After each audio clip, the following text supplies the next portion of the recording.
जंगल के गहरे हिस्से में महाकाल की छवि धीरे धीरे जागने लगती है। विक्रम अपने पिता को जगाने के लिए एक यज्ञ करता है। यज्ञ के दौरान जंगल में अजीब घटनाएं होने लगती हैं। पेड़ों पर काले रंग की लपटें फैलती हैं और आकाश में बिजली कड़कने लगती है। अर्जुन और माया इन घटनाओं को महसूस करते हैं और समझ जाते हैं कि महाकाल जाग रहा है। माया, महाकाल जाग रहा है। हमें उसे रोकना होगा, नहीं तो सब कुछ नष्ट हो जाएगा। अर्जुन, हम क्या कर सकते हैं? उसकी शक्तियां बहुत भयानक हैं। माया, हमें देवी की मदद लेनी होगी। अर्जुन और माया जंगल के प्राचीन मंदिर में जाते हैं, जहां देवी की मूर्ति स्थापित है। वे देवी से प्रार्थना करते हैं और उनकी मदद मांगते हैं। देवी की मूर्ति से एक रहस्यमय प्रकाश निकलता है और एक आवाज कहती है कि अर्जुन को ताबीज की शक्ति का सही उपयोग करना होगा। देवी यह भी बताती है कि महाकाल को रोकने के लिए अर्जुन को जंगल के 4 प्राचीन तत्वों को इकट्ठा करना होगा। देवी की आवाज, अर्जुन, तुम्हें जंगल के 4 तत्वों को इकट्ठा करना होगा: अग्नि, जल, वायु और पृथ्वी। केवल इनकी शक्ति से ही तुम महाकाल को रोक सकते हो। अर्जुन, लेकिन यह तत्व कहाँ हैं? देवी की आवाज, तुम्हें उन्हें खोजना होगा। समय कम है। अर्जुन और माया जंगल के अलग अलग हिस्सों में जाते हैं और तत्वों की खोज शुरू करते हैं। पहला तत्व, अग्नि, एक ज्वालामुखी के पास मिलता है। दूसरा तत्व, जल, एक गहरी झील के अंदर छुपा होता है। तीसरा तत्व, वायु, जंगल के सबसे ऊंचे पेड़ पर मिलता है। चौथा तत्व, पृथ्वी, एक गुफा के अंदर छुपा होता है। हर तत्व को पाने के लिए अर्जुन और माया को कई चुनौतियों का सामना करना पड़ता है। माया, यह तत्व हमारी मदद करेंगे, लेकिन इन्हें पाना आसान नहीं होगा। अर्जुन, हमें कोशिश करनी होगी। गांव और जंगल की रक्षा के लिए। जब अर्जुन और माया चौथे तत्व, पृथ्वी, को पाने के लिए गुफा में जाते हैं, तो विक्रम उनका सामना करता है। वह अर्जुन से कहता है कि वह तत्वों को उसे सौंप दे, नहीं तो वह उन्हें नुकसान पहुंचाएगा। अर्जुन और माया मिलकर विक्रम से लड़ते हैं और उसे भगाने में सफल होते हैं। लेकिन विक्रम जाते जाते कहता है कि महाकाल पहले ही जाग चुका है। विक्रम, तुम हार जाओगे, अर्जुन। मेरे पिता पहले ही जाग चुके हैं। अर्जुन, हम उसे रोकेंगे, चाहे कुछ भी हो जाए। अर्जुन और माया चारों तत्वों को इकट्ठा कर लेते हैं, लेकिन तभी जंगल में एक भयानक भूकंप आता है।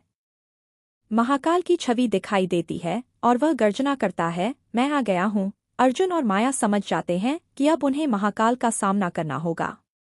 महाकाल, तुम मुझे नहीं रोक सकते। मैं सब कुछ नष्ट कर दूंगा। अर्जुन, हम तुम्हें रोकेंगे, महाकाल। तुम्हारी शक्तियां हमारे सामने कुछ नहीं हैं। अर्जुन और माया महाकाल का सामना करते हैं। महाकाल एक विशालकाय रूप में दिखाई देता है और उसकी शक्तियां बहुत भयानक हैं। अर्जुन ताबीज और 4 तत्वों की शक्ति का उपयोग करके महाकाल से लड़ता है, लेकिन महाकाल की शक्तियां बहुत ज्यादा हैं। माया अर्जुन की मदद करती है, लेकिन महाकाल उसे पकड़ लेता है और उसके श्राप को तोड़ने की धमकी देता है। महाकाल, तुम्हारी माया का श्राप टूट जाएगा और वह हमेशा के लिए गायब हो जाएगी। अर्जुन, तुम्हें उसे छूने नहीं दूंगा। माया समझ जाती है कि अगर महाकाल उसके श्राप को तोड़ देगा, तो वह हमेशा के लिए गायब हो जाएगी। वह अर्जुन से कहती है कि वह उसे छोड़ दे और महाकाल को रोकने के लिए ताबीज और तत्वों की शक्ति का उपयोग करे।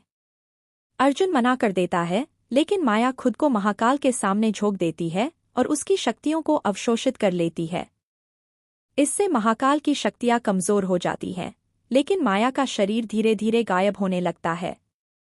माया, अर्जुन, यही एक तरीका है।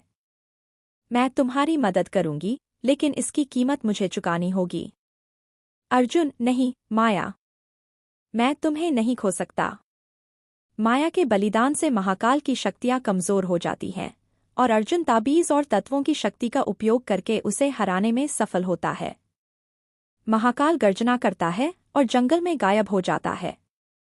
लेकिन माया का शरीर पूरी तरह से गायब हो जाता है और केवल उसकी आवाज सुनाई देती है, जो अर्जुन से कहती है कि वह हमेशा उसके साथ रहेगी। माया की आवाज, अर्जुन, मैं हमेशा तुम्हारे साथ रहूंगी। तुमने जंगल और गांव की रक्षा की है। अर्जुन, माया, मैं तुम्हें कभी नहीं भूलूंगा।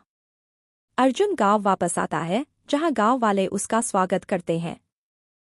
पंडित जी उसे माफी मांगते हैं और कहते हैं कि वह गांव का हीरो है।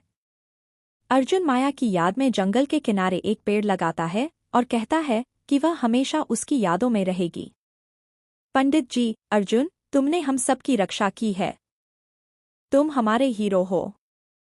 अर्जुन, मैंने केवल वही किया जो सही था। माया की याद हमेशा मेरे साथ रहेगी। अर्जुन जंगल के किनारे खड़ा होकर माया को याद करता है। तभी उसे एक रहस्यमय आवाज सुनाई देती है और वह देखता है कि माया की आत्मा एक प्रकाश के रूप में उसके सामने प्रकट होती है। माया उसे बताती है कि वह अब जंगल की रक्षक बन गई है और हमेशा उसके साथ रहेगी। माया, अर्जुन, मैं अब जंगल की रक्षक बन गई हूँ। मैं हमेशा तुम्हारे साथ रहूंगी। अर्जुन, तुम हमेशा मेरे दिल में रहोगी। माया।